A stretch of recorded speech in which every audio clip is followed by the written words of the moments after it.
내 아내는 딸에게 수십억 원 상당의 모든 유산을 몰아주며 제 며느리와 아들을 완전히 무시했습니다. 며느리의 뺨을 때리는 순간 저는 그녀의 눈빛에서 차가운 결심을 보았습니다. 2시간 안에 짐 싸서 나가세요. 며느리가 단호히 말했죠. 하지만 이게 끝이 아닙니다. 저는 그때 제 딸이 얼마나 잔인한 본성을 드러냈는지 듣게 되었고 그것이 제 세상을 영원히 바꿔놓았습니다. 계속하기 전에 채널을 구독하고 댓글로 어디에서 듣고 계신지 알려주세요. 저는 김 사장입니다. 올해 60을 훌쩍 넘겼죠. 제 인생에서, 아니 우리 가족의 긴 세월 동안 이 날만큼 길고 무거운 하루는 없었습니다. 저는 그날의 기억을 꺼내어 여러분께 들려드리고자 합니다. 어쩌면 저의 부끄러운 고백이 될 수도 있겠습니다. 오랜 침묵이 낳은 비극 앞에서 저는 그저 지켜만 보고 있었으니 말입니다. 제 며느리 현주, 42살의 여인이었습니다. 꽃다운 20대부터 이 집안의 며느리로 살아왔죠. 부지런했고 묵묵했습니다. 그림자처럼 늘 그 자리에서 가족을 위해 살았습니다. 저는 그저 며느리가 그런 존재라고 생각했습니다. 조용히 제 몫을 다하는 그림자. 하지만 그날 그 고요했던 그림자가 처음으로 소리를 냈습니다. 아내는 가족회의라며 모두를 거실에 모았습니다. 우리 집은 낡았지만 정갈한 한옥집입니다. 오래된 나무 기둥들은 세월의 흔적을 고스란히 간직하고 있었죠. 그 아래 아내는 엄숙한 표정으로 앉아 있었습니다. 평소와는 다른 단단한 기운이 느껴졌습니다. 저는 그저 이제 아내가 집안의 중요한 일을 저희 부부에게 맡기려 하는구나 생각했습니다. 희망. 그런 실없는 희망을 품었었죠. 하지만 아내는 떨리는 목소리로 말했습니다. 그 목소리가 제 귀에 닿자마자 제 안의 모든 희망이 산산조각 났습니다. 이 한옥집, 그리고 4명이로 된 땅과 통장까지 모두 지연이에게 물려줄 것이다. 청천벽력. 저는 제 귀를 의심했습니다. 분명 다시 들었습니다. 모두 지연이에게, 제 아들 민준이, 제 장남은 고개를 숙인 채 손만 쥐고 있었습니다. 그의 어깨가 미세하게 떨리는 것이 보였습니다. 지연이는 득이양양한 표정으로 입꼬리를 올렸습니다. 마치 언니는 이 집에서 아무것도 아니다라고 말하는 듯이 묘한 승리감이 서려 있었습니다. 현주는 아무 말도 하지 않았습니다. 그저 차갑게 아내를 응시할 뿐이었습니다. 그녀의 눈빛은 마치 깊은 호수 같았습니다. 아무것도 비치지 않는 차갑고 깊은 호수. 저는 그 눈빛에서 오랜 세월 쌓인 모든 것을 보았습니다. 억울함, 슬픔, 그리고 더 이상은 물러설 수 없다는 단단한 결심. 마침내 그녀가 입을 열었습니다. 낮은 목소리였지만 그 어떤 천둥소리보다 크게 들렸습니다. 어머님께서 저희 부부를 나무로 여기셨다면 그녀의 목소리는 한음한음 또렷했습니다. 저와 아이들은 이 집에 더 이상 머물 이유가 없습니다. 저희는 떠나겠습니다. 그 순간 아내의 얼굴이 붉게 달아올랐습니다. 분노였습니다. 폭풍이었습니다. 아내는 현주에게 달려들었습니다. 그리고 짝 하는 소리와 함께 아내의 손바닥이 현주의 뺨에 장렬했습니다. 그 소리는 낡은 한옥집 전체를 뒤흔드는 듯했습니다. 모두가 숨죽였습니다. 저도, 민준이도, 지연이도. 시간마저 멈춘 듯했습니다. 현주는 아무런 표정 변화도 없이 그저 천천히 뺨을 쓸어 올렸습니다. 뜨겁게 달아오른 뺨을. 그리고 저를 똑바로 바라보며 말했습니다. 그녀의 목소리는 여전히 차분했지만 얼음장처럼 차가웠습니다. 어머님은 제가 진실을 말했기에 저를 때리셨습니다. 만약 이것이 어머님께서 며느리를 대하는 방식이라면 저는 이 집에 더 이상 머물 수 없습니다. 그녀는 흔들림이 없었습니다. 어머님께 2시간 드리겠습니다. 그 안에 어머님께서 생각을 바꾸시지 않는다면 저는 아이들과 함께 이 집을 떠날 준비를 하겠습니다. 그리고 현주는 돌아섰습니다. 짐을 싸러 자신의 방으로 향했습니다. 그 뒷모습은 너무도 작고 너무도 단단했습니다. 그때부터였습니다. 그 며느리의 차가운 선언이 저희 오래된 기억들을 하나둘씩 끄집어냈습니다. 마치 낡은 서랍장을 열듯이 말이죠. 이 집안의 며느리가 처음 발을 들여놓던 그날부터 모든 것이 선명하게 떠올랐습니다. 그 아픈 시작부터. 그날 현주의 차가운 선언과 함께 제 기억은 20년 전으로 거슬러 올라갔습니다. 민준과 현주의 결혼식 날이었습니다. 변변치 않은 살림이었지만 며느리는 활짝 웃고 있었습니다. 작은 결혼식이었지만 현주의 눈빛에는 이 집안에 대한 설렘과 기대가 가득했죠. 저는 그때 생각했습니다. 착한 아이다. 우리 집에 복이 들어오겠구나. 그 순진했던 기대를 떠올리면 지금도 가슴 한켠이 시립니다. 그러나 그 기대는 오래가지 못했습니다. 아내는 현주를 처음부터 탐탁지 않게 여겼습니다. 계음이 짧은 집안, 가난한 살림이라는 말이 아내의 입에서 습관처럼 나왔죠. 며느리가 아무리 애를 써도 아내의 눈에는 늘 부족해 보였습니다. 현주가 정성껏 끓인 미역국을 아내는 한 숟갈 뜨고는 간이 싱겁다. 누가 이렇게 미역을 불렸냐며 타박하기 일쑤였습니다. 따뜻한 밥상 한 번 제대로 받아보지 못하고 며느리는 언제나 주눅 들어 있었습니다. 현주는 새벽 일찍 일어나 마당을 쓸고 허리 한 번 제대로 펴지 못하고 바치를 했습니다. 추운 겨울에도 손이 트고 갈라진 채로 가족의 옷을 손빨래했습니다. 저는 그 모습들을 보았습니다. 묵묵히 아무 말 없이 며느리는 자신의 모든 것을 이 집에 바쳤습니다. 결혼 초 민준이가 작은 월급을 받아오면 현주는 그중 일부를 지연이의 학비와 아내의 용돈으로 보탰습니다. 제가 민준이에게 내 아내도 먹고 살아야지라고 슬쩍 말하면 아내는 딸년 학비 좀 보탠다고 뭘 그리 생색이냐며 저를 쏘아보곤 했습니다. 저는 그때마다 그저 담배 연기만 길게 내뿜을 뿐이었습니다. 제 어깨가 천근만근처럼 무거웠습니다. 지연이는 늘 아내의 그늘 아래 있었습니다.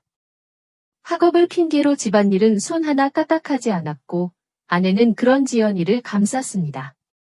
우리 지연이는 손에 물 한 방울 묻히지 않게 키워야 한다는 말이 아내의 입버릇이었죠. 며느리가 지친 몸으로 늦게 들어오면 아내는 지연이와 마주 앉아 웃음꽃을 피우고 있었습니다. 현주의 눈빛에는 늘 쓸쓸함이 감돌았지만 그 누구에게도 내색하지 않았습니다. 그녀는 그렇게 이 집안의 모든 것을 끌어안고 홀로 외로이 버텨냈습니다. 어느 날 밤이었습니다. 현주가 잠든 민준이 옆에서 조용히 흐느끼는 소리를 들었습니다. 저는 방문 틈으로 그 모습을 보았습니다. 며느리는 이불을 뒤집어 쓰고 소리 없이 울고 있었습니다.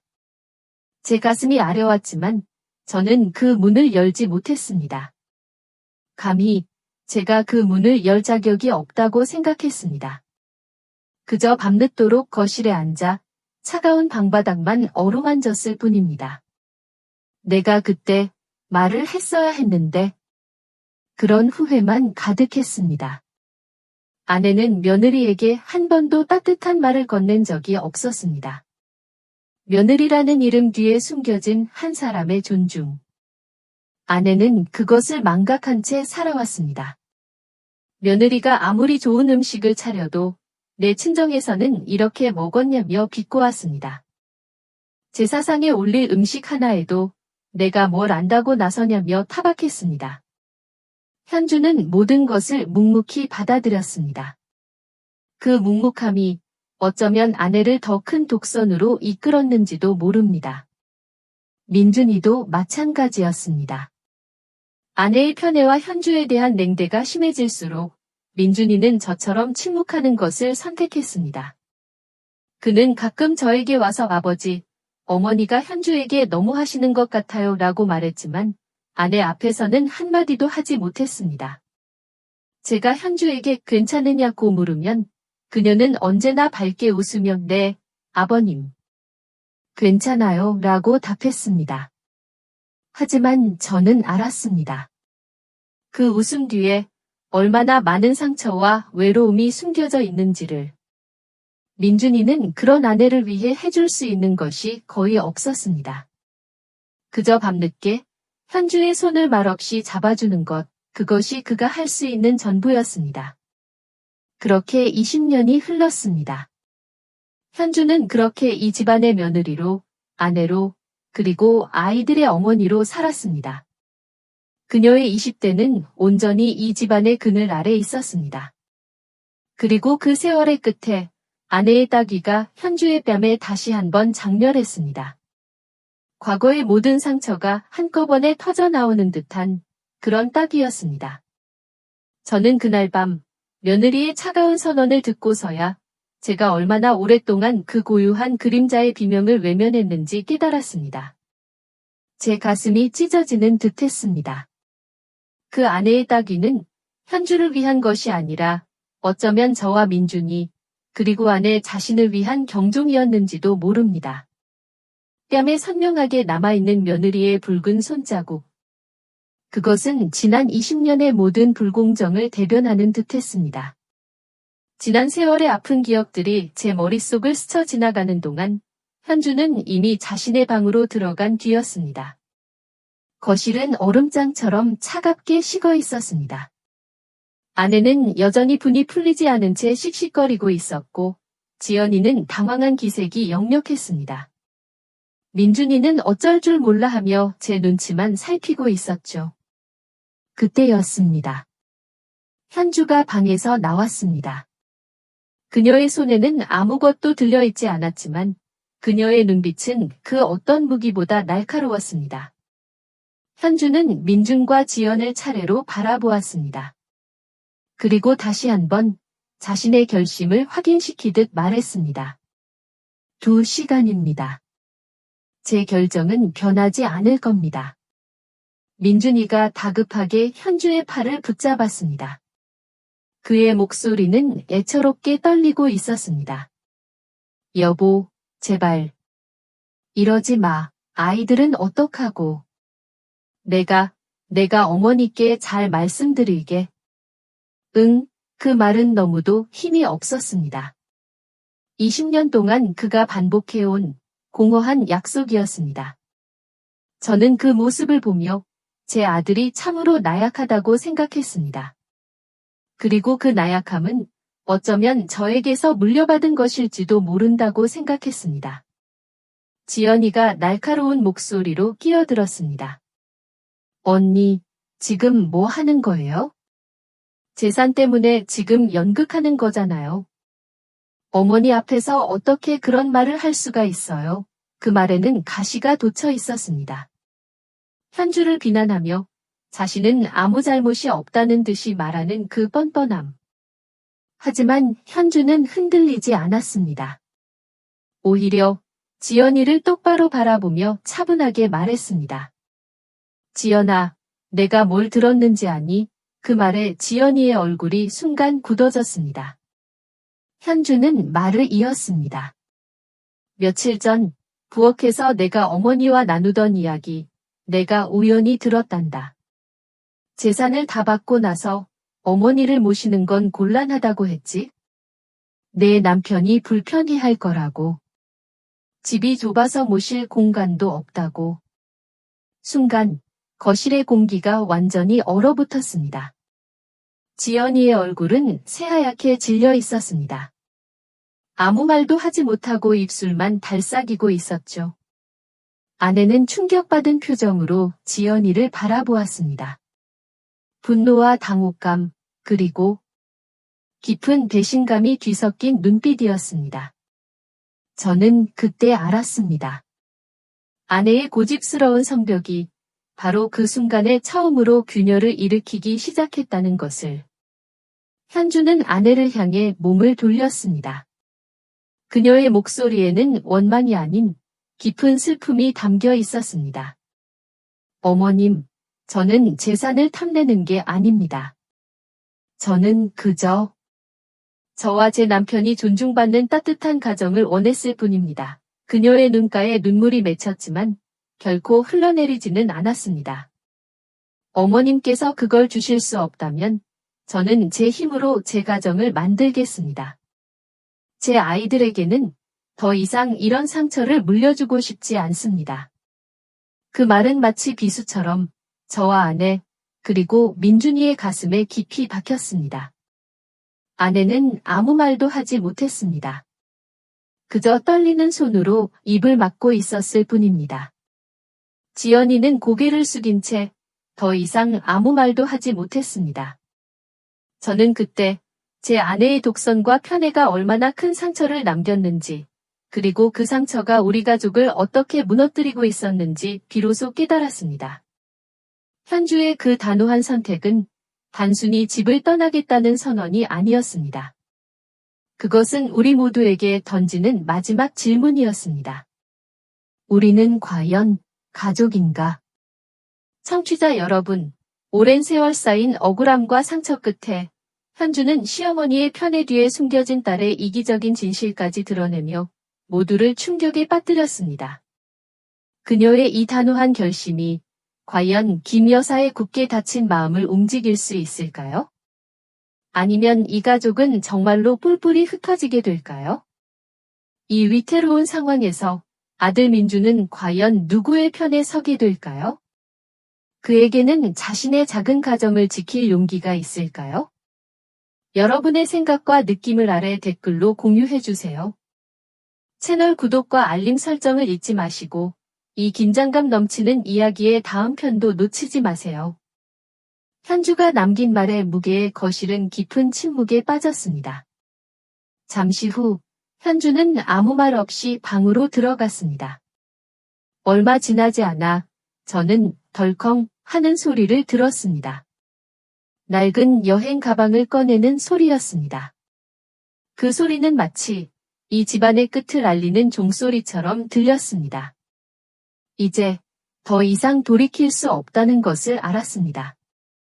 민준이는 안절부절 못하며 제 곁을 맴돌았습니다. 그의 얼굴은 절망과 고통으로 일그러져 있었습니다. 마침내 그는 현주가 있는 방으로 달려갔습니다. 저는 문밖에서 그의 애원하는 목소리를 들을 수 있었습니다. 여보, 제발. 내가 잘못했어. 내가 다 잘못했어. 제발 나가지 마. 그의 목소리에는 깊은 후회와 절박함이 담겨 있었습니다. 잠시 후 민준이가 방에서 나왔습니다. 그의 눈은 붉게 충혈되어 있었고 표정은 전과 달랐습니다. 늘 회피하던 그의 눈빛에 처음으로 단호한 결심이 서려 있었습니다. 그는 깊게 숨을 들이쉬고는 아내 앞으로 다가갔습니다. 그리고 처음으로 제 아들은 자신의 어머니에게 맞섰습니다. 어머니, 그만하세요. 더 이상 현주를 괴롭히지 마세요. 그의 목소리는 떨렸지만 힘이 있었습니다. 현주가 지난 20년 동안 이 집에서 어떻게 살았는지 어머니도 아시잖아요. 어머니는 한 번이라도 현주를 따뜻하게 안아주신 적 있습니까? 한 번이라도 고맙다고 말해주신 적 있나요? 아내는 아들의 말에 충격을 받은 듯 했습니다. 하지만 이내 분노가 그 자리를 대신했습니다. 너 지금 누구 편을 드는 거냐? 저 여우 같은 년한테 홀려서 애미한테 대드는 거야? 아내의 목소리는 날카롭게 거실을 갈랐습니다. 저는 그때까지 그저 지켜만 보고 있었습니다. 제 손에 든 지팡이만 꽉 쥐고 있었죠. 제 침묵이 이 모든 비극을 만들었다는 죄책감에 차마 입을 열 수가 없었습니다. 하지만 제 아들이 처음으로 용기를 내는 모습을 보았을 때 저는 더 이상 침묵할 수 없었습니다. 저는 지팡이로 마룻바닥을 가볍게 툭 쳤습니다.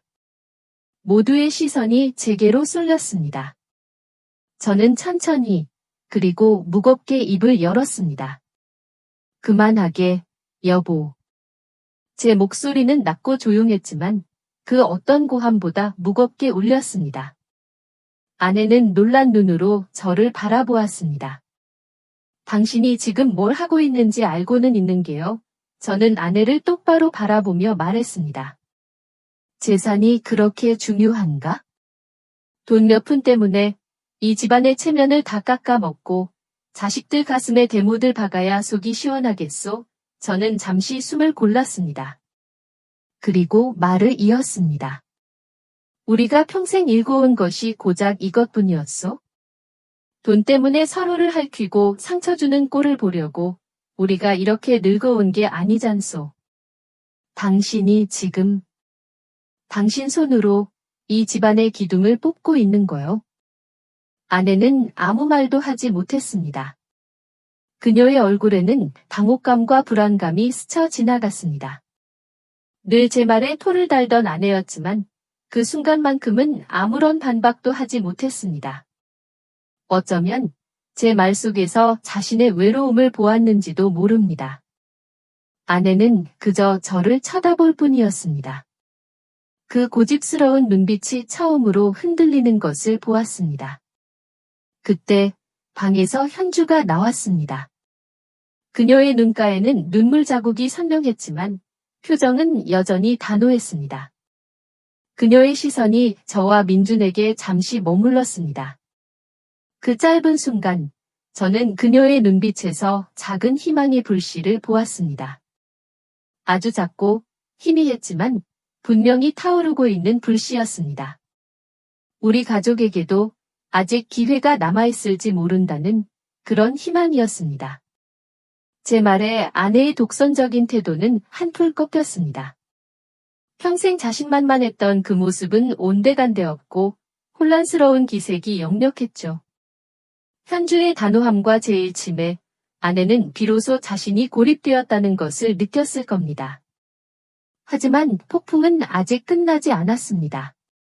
아내를 가장 깊은 절망으로 밀어넣은 것은 다름 아닌 아내가 그토록 믿고 아꼈던 딸 지연이었습니다. 거실의 무거운 침묵을 견디지 못했는지 지연이가 아내의 손을 끌고 작은 방으로 들어갔습니다.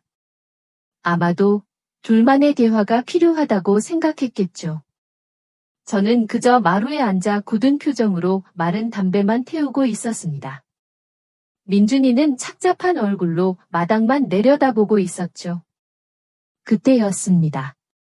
저는 물을 마시기 위해 부엌으로 향하다가 작은 방에서 새어나오는 목소리를 들었습니다. 문이 살짝 열려 있었고 그 틈으로 지연이의 속삭이는 목소리가 들려왔습니다. 엄마, 일단 언니부터 내보내. 그러고 나서 다시 얘기하자. 응. 아내의 목소리는 힘이 없었습니다. 지연아. 그럼 내가 너희 집에 가서 살면 안 되겠니? 저는 그 자리에 멈춰 섰습니다. 아내의 목소리에 담긴 일말의 기대를 들었기 때문입니다. 하지만 이어지는 지연이의 말은 그 기대를 산산조각 냈습니다. 엄마도 알잖아. 박서방 성격 까다로운 거, 그리고 우리 집 좁아서 엄마 계실 방도 마땅치 않아. 애들도 아직 어린데 엄마까지 모시면 내가 너무 힘들어. 지연이는 교묘하게 그리고 단호하게 선을 그었습니다. 재산은 받되 책임은 지지 않겠다는 그 이기적인 속내가 고스란히 드러나는 순간이었습니다. 저는 더 이상 듣고 있을 수가 없었습니다. 아내가 얼마나 큰 충격을 받았을지 생각만 해도 가슴이 미어졌습니다. 저는 조용히 그 자리를 떠나려 했습니다. 하지만 그때 제 뒤에 서 있던 현주와 눈이 마주쳤습니다. 그녀도 모든 것을 듣고 있었습니다. 그녀의 눈빛은 슬퍼 보였습니다. 그것은 분노나 승리감이 아니었습니다. 자신의 시어머니가 친딸에게 버림받는 모습을 지켜봐야 하는 한 인간으로서의 깊은 연민과 슬픔이었습니다. 현주는 조용히 작은 방 문을 열고 들어섰습니다. 저와 민준이도 그 뒤를 따랐습니다. 아내는 멍하니 앉아 있었습니다. 넋이 나간 사람처럼. 지연이는 현주를 보고 화들짝 놀라며 변명하려 했지만 이미 늦었습니다. 현주는 지연이를 쳐다보지도 않았습니다. 그저 아내를 향해 조용히 말했습니다. 어머님, 다 들으셨지요? 그녀의 목소리에는 그 어떤 감정도 실려 있지 않았습니다. 저는 이런 상황을 원하지 않았습니다. 하지만 이제 어머님께서도 아셔야 합니다. 어머님께서 모든 것을 걸었던 그 믿음이 얼마나 허망한 것이었는지를. 아내는 아무 말도 하지 못했습니다. 그저 떨리는 손으로 얼굴을 감쌀 뿐이었습니다. 어깨가 가늘게 떨리고 있었습니다.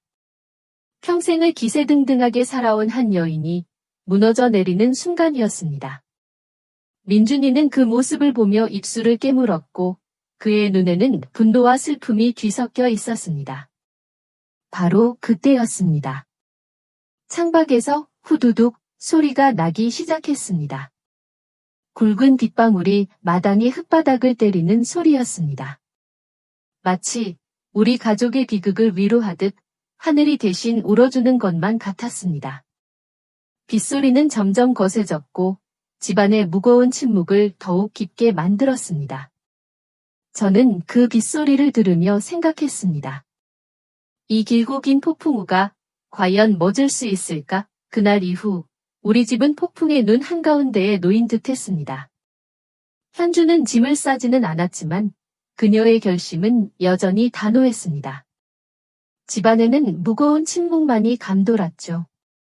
아내는 충격에서 벗어나지 못한 채 방 안에만 틀어박혀 있었습니다. 하지만 진짜 비바람은 집 밖에서 불어오기 시작했습니다. 지연이는 자신의 이기적인 속내가 드러나자 교활한 방법으로 반격을 시작했습니다. 동네 사람들과 친척들에게 눈물로 호소하며 거짓 소문을 퍼뜨리기 시작한 겁니다. 앞집 박 할머니가 어느 날 저에게 와서 조심스럽게 물었습니다. 김 사장, 듣자 하니 며느님이 시어머니를 내쫓고 재산을 가로채려 한다는데 그게 정말인가? 저는 그 말을 듣고 망치로 머리를 한 대 맞은 듯 했습니다. 소문은 꼬리에 꼬리를 물고 걷잡을 수 없이 퍼져나갔습니다. 현주는 순식간에 돈에 눈이 멀어 시어머니를 구박하는 악독한 며느리가 되어 있었습니다.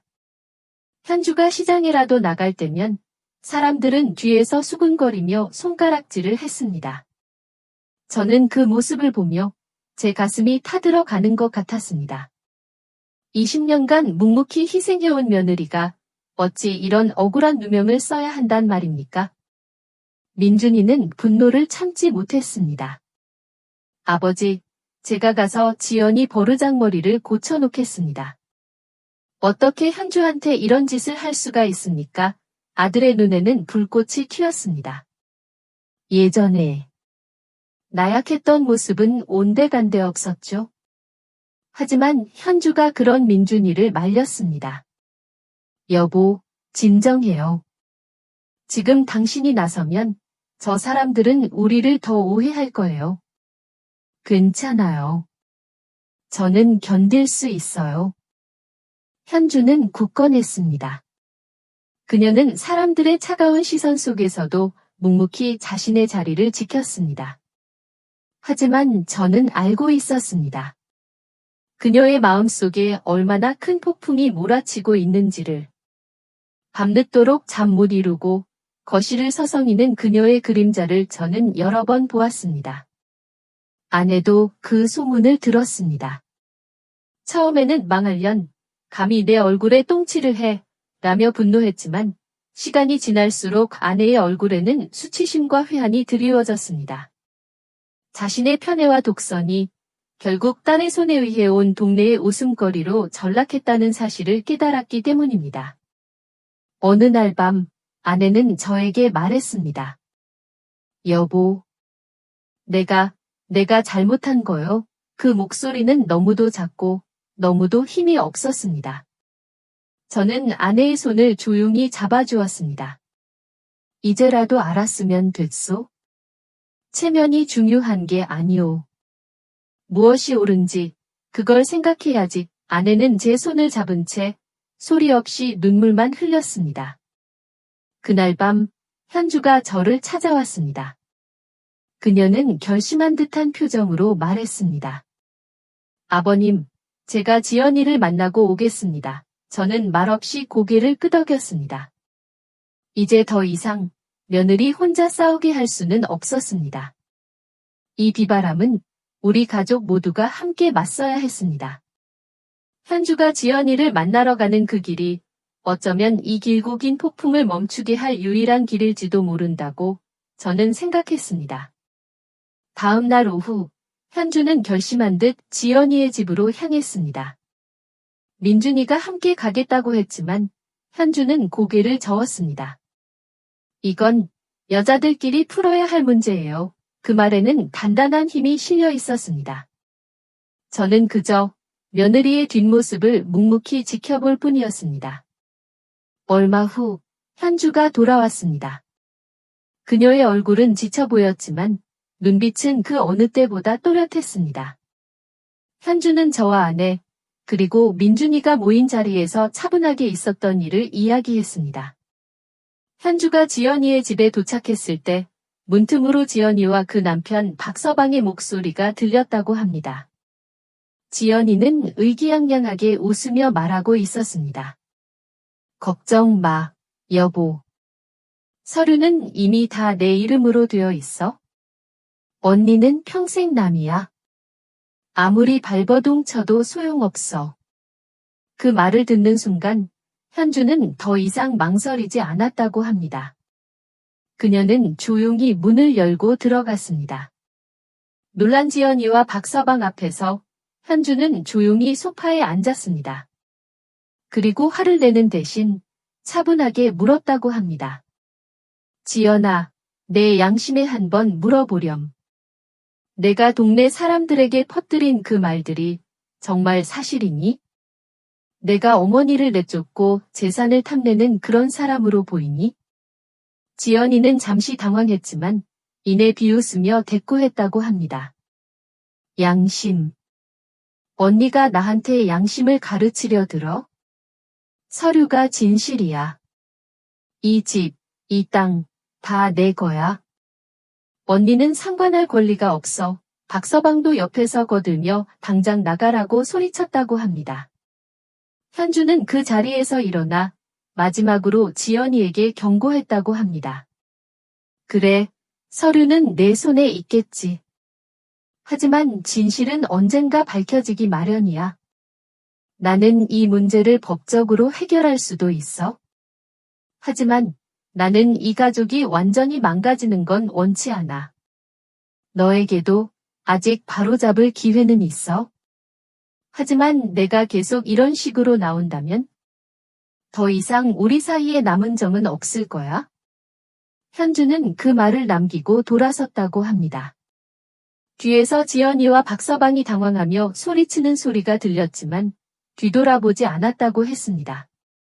현주의 이야기가 끝나자 거실에는 무거운 침묵이 흘렀습니다. 아내는 떨리는 손으로 입을 가린 채 아무 말도 하지 못했습니다. 자신의 딸이 그토록 이기적이고 뻔뻔하다는 사실을 마주한 충격에 휩싸여 있었습니다. 마침내 아내는 참았던 울음을 터뜨렸습니다. 내가 자식을 잘못 키웠어. 내 욕심이 내 새끼를 망쳐놨어. 아내는 어린아이처럼 흐느꼈습니다. 그때 민준이가 조용히 현주의 손을 잡았습니다. 그의 눈에는 불꽃이 타오르고 있었습니다. 그는 저와 아내를 바라보며 단호하게 말했습니다. 아버지, 어머니. 이제 더 이상 망설이지 않겠습니다. 저는 현주와 함께 맞서 싸울 겁니다. 설령 법정에 서는 한이 있더라도 저는 물러서지 않을 겁니다. 저는 그런 아들을 그리고 며느리를 바라보았습니다. 아내는 흐느끼면서도 조용히 고개를 끄덕였습니다. 그 눈빛에는 더 이상 고집이 아닌 깊은 후회와 결심이 담겨 있었습니다. 비로소 우리 가족은 하나의 마음이 되었습니다. 이 길고 긴 싸움을 함께 끝내기로. 청취자 여러분, 만약 여기까지 듣고 계시다면 아래 댓글에 숫자 1을 남겨주세요. 여러분이 이 여정 내내 저와 함께하고 있다는 것을 알 수 있도록 말입니다. 여러분의 존재가 제가 이 이야기의 마지막 장을 계속해서 이야기할 수 있는 가장 큰 힘이 됩니다. 진실이 완전히 밝혀지고 정의가 제 길을 찾아가는 그 마지막 순간을 저와 함께 지켜봐 주십시오. 현주가 지연이를 만나고 돌아온 날 밤, 아내는 잠을 이루지 못했습니다. 며느리의 단호함, 아들의 굳은 결심, 그리고 무엇보다 자신의 친딸이 보인 이기심. 이 모든 것이 아내의 마음을 흔들고 있었습니다. 저는 밤늦도록 아내의 방문 앞에서 서성였습니다. 희미하게 들려오는 아내의 흐느낌. 저는 그때 그녀가 비로소 자신의 잘못을 깨닫고 있다고 생각했습니다. 다음 날 아침, 아내는 평소와 다른 모습으로 나타났습니다. 지쳐 보였지만 눈빛에는 결심이 서려 있었습니다. 아내는 저와 민준이에게 조용히 말했습니다. 여보, 민준아. 내가 잘못했다. 내가 모든 걸 망쳤어. 이제라도 내가 바로잡아야겠어. 아내의 목소리는 갈라져 있었지만 진심이 담겨 있었습니다. 아내는 그날 오후 동네의 유지들과 김씨 종손 어른을 포함한 몇몇 친척들을 저희 한옥집으로 초대했습니다. 마루에는 긴 돗자리가 깔렸고 모두가 앉아 아내를 주시했습니다. 현주는 민준이 옆에 앉아 있었습니다. 그녀의 얼굴에는 여전히 긴장감이 서려 있었지만 눈빛은 흔들림이 없었죠. 저는 아내의 옆에 앉아 그녀가 어떤 말을 할지 지켜보았습니다. 아내는 굳게 입을 다물었다가 이내 떨리는 목소리로 입을 열었습니다. 청취자 여러분, 그리고 친척 여러분. 오늘 제가 이 자리에 여러분을 모신 이유는 제가 저지른 큰 잘못을 고백하고 용서를 구하기 위함입니다. 모두가 숨죽였습니다. 아내는 이어서 지난 20년간 현주에게 행했던 모든 불공정과 편애를 낱낱이 털어놓았습니다. 지연이에게 모든 재산을 넘기려 했던 이유, 그리고 그 뒤에 숨겨진 지연이의 이기적인 속내까지. 그녀는 자신의 잘못을 솔직하게 인정했습니다. 저는 제 딸을 맹목적으로 편애했습니다. 며느리의 희생을 외면하고 제 친딸의 달콤한 말에 속아 넘어갔습니다. 그 결과 며느리는 온갖 모욕을 견뎌야 했고 우리 가족은 파경 위기에 놓였습니다. 아내는 현주를 향해 몸을 돌렸습니다. 그리고 모두가 보는 앞에서 현주에게 고개를 숙였습니다. 현주야, 내가 정말 미안하다. 내게 평생 씻을 수 없는 상처를 줬어. 내가 이 집안을 지키기 위해 얼마나 많은 눈물을 흘렸는지 나는 이제야 알았다. 정말 미안하다, 내 딸아. 그 순간 현주의 눈에서 뜨거운 눈물이 왈칵 쏟아져 내렸습니다. 그녀는 고개를 숙인 채 흐느꼈습니다. 옆에 앉은 민준이도 눈물을 훔쳤습니다. 사람들은 수군거리기 시작했지만 전과 다른 반응이었습니다. 박 할머니는 아이고 며느리가 얼마나 착하면 시어머니가 저리 공개적으로 사죄를 할 거라며 현주의 손을 잡고 위로했습니다. 여론은 순식간에 뒤바뀌었습니다. 현주에게 쏟아지던 비난의 화살은 아내의 용기 있는 고백 덕분에 모두 사라졌습니다. 아내는 다시 모두를 향해 말했습니다. 저는 이제라도 제 잘못을 바로잡겠습니다. 변호사를 선임하여 지연이에게 넘어간 재산을 다시 돌려받고 민준이와 지연이에게 공정하게 나눌 것입니다.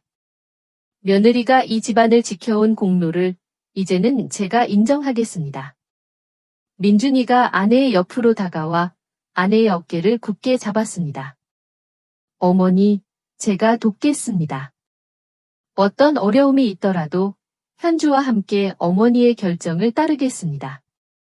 더 이상은 이 집안이 돈 때문에 무너지는 것을 보지 않겠습니다. 그의 목소리에는 단호함이 깃들어 있었습니다. 저는 그 모습을 보며 제 아들이 비로소 어른이 되었음을 느꼈습니다. 그리고 현주를 보았습니다. 그녀는 눈물을 흘리면서도 잔잔한 미소를 띠고 있었습니다. 그 미소는 지난 20년의 모든 고통과 억울함을 씻어내는 듯했습니다. 저도 모르게 눈물이 흘렀습니다. 아내의 용기, 아들의 성장, 그리고 며느리의 인내. 이 모든 것이 한데 어우러져 우리 가족에게 새로운 희망을 안겨주었습니다. 폭풍우가 지나고 비로소 햇살이 비치는 듯한 그런 순간이었습니다. 아내의 용기 있는 고백은 우리 가족에게 새로운 싸움의 시작을 알리는 것이었습니다. 재산을 되찾고 공정하게 나누는 일, 그것은 결코 쉬운 일이 아니었습니다. 지연이는 순순히 물러설 아이가 아니었죠. 하지만 이제 우리는 더 이상 혼자가 아니었습니다.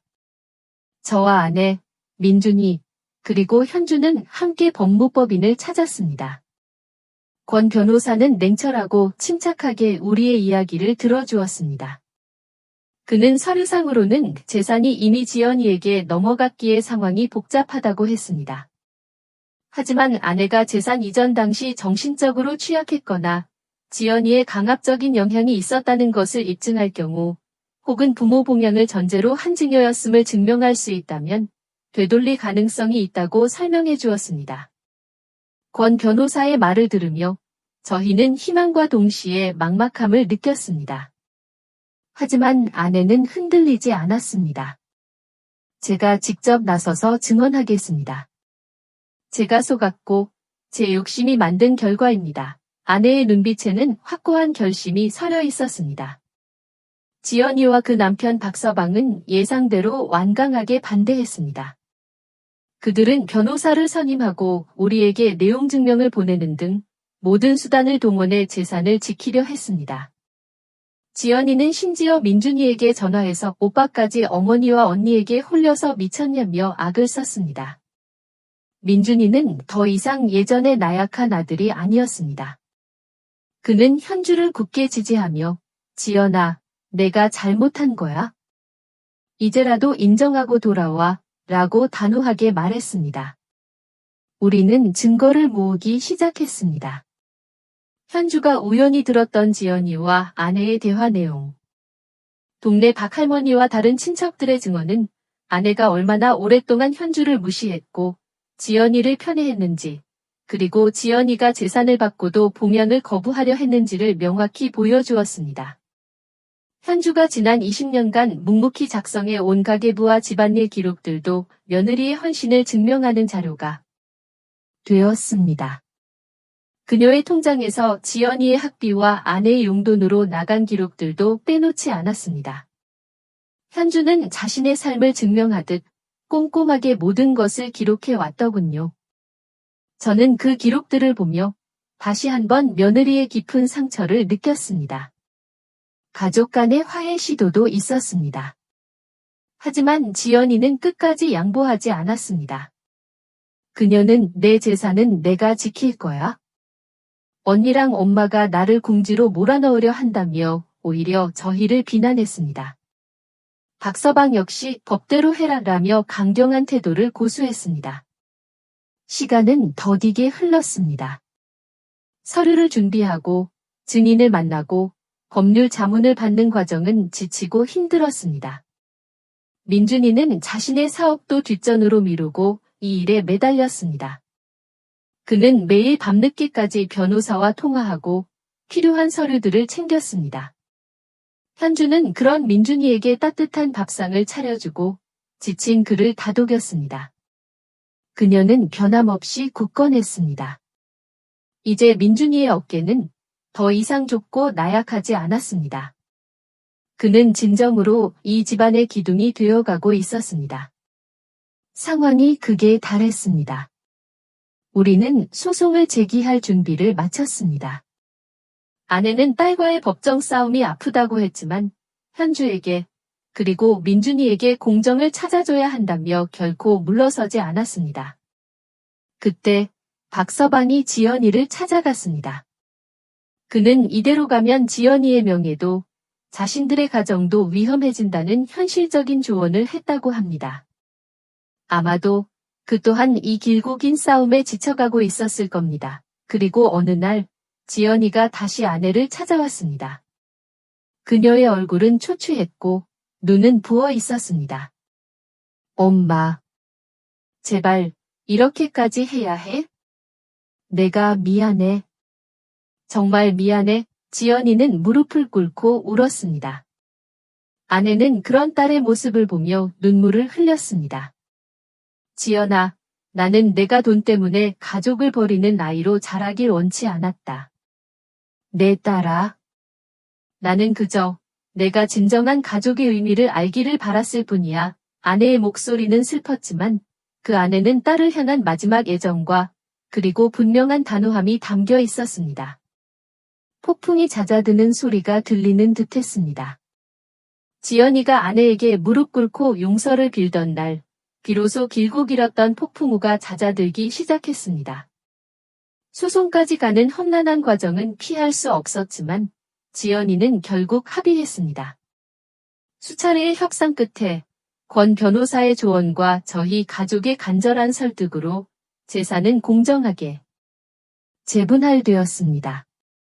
이 한옥집은 민준이와 현주에게 돌아갔고 아내는 일정 부분의 노후 자금을 확보했으며 지연이에게도 최소한의 몫이 돌아갔습니다. 지연이의 얼굴에는 여전히 아쉬움과 서운함이 남아 있었지만 더 이상 예전처럼 완강하게 반대하지는 못했습니다. 모든 서류 절차가 마무리되던 날, 저는 가슴속 깊이 안도의 한숨을 쉬었습니다. 한바탕 큰 폭풍이 지나간 후의 고요함 같았습니다. 그날 저녁, 우리는 오랜만에 온 가족이 둘러앉아 따뜻한 밥상을 마주했습니다. 아내와 저, 민준이, 현주, 그리고 아이들까지. 현주가 정성껏 끓인 김치찌개는 그 어떤 진수성찬보다 따뜻하고 맛있게 느껴졌습니다. 숟가락이 부딪히는 소리, 아이들의 웃음소리. 그 모든 것이 너무나 평화로웠습니다. 아내는 현주의 손을 꽉 잡았습니다. 그녀의 눈가에는 그렁그렁 눈물이 맺혀 있었지만 더 이상 슬픔의 눈물이 아니었습니다. 깊은 후회와 진심 어린 사랑이 담긴 눈물이었습니다. 현주야. 미안하다. 정말 미안하다. 내 딸아, 아내는 그렇게 말했습니다. 며느리가 아닌 딸이라고 불렀습니다. 20년 만에 처음으로 아내가 현주를 진정한 가족으로 받아들인 순간이었습니다. 현주는 말없이 아내를 품에 안았습니다. 그녀의 어깨가 가늘게 떨렸습니다. 지난 세월의 모든 억울함과 슬픔이 그 포옹 속에 녹아내리는 듯했습니다. 민준이도 우리 셋을 끌어안았습니다. 그의 목소리는 울먹였습니다. 어머니, 여보, 정말 고맙습니다. 이제 우리 가족 평화롭게 살 수 있겠어요? 그의 눈빛은 굳건했고 저는 제 아들이 비로소 진정한 가장이 되었음을 느꼈습니다. 저는 따뜻한 차 한 잔을 마시며 창밖을 바라보았습니다. 마당에는 해 진력 노을이 붉게 물들고 있었습니다. 저는 길게 한숨을 내쉬며 중얼거렸습니다. 여보, 이제야 알겠소? 재물은 다할지라도 가족은 영원하다는 것을요.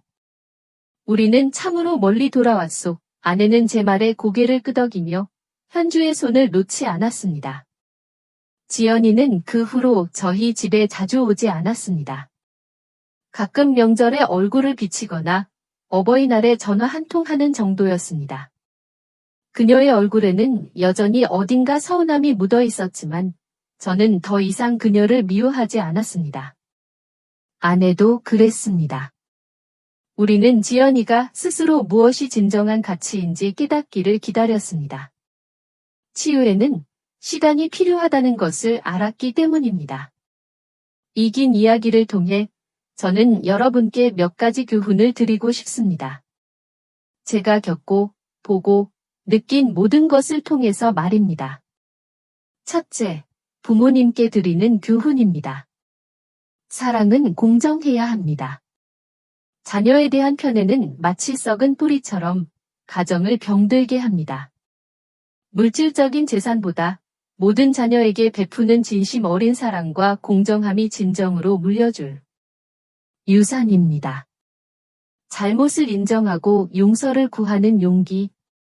그것이 부모가 자식에게 보여줄 수 있는 가장 큰 사랑입니다. 둘째, 자녀들에게 드리는 교훈입니다. 인내심에는 한계가 있습니다. 무조건적인 희생만이 미덕은 아닙니다. 자신의 존엄을 지키기 위한 정당한 싸움은 결코 불효가 아닙니다.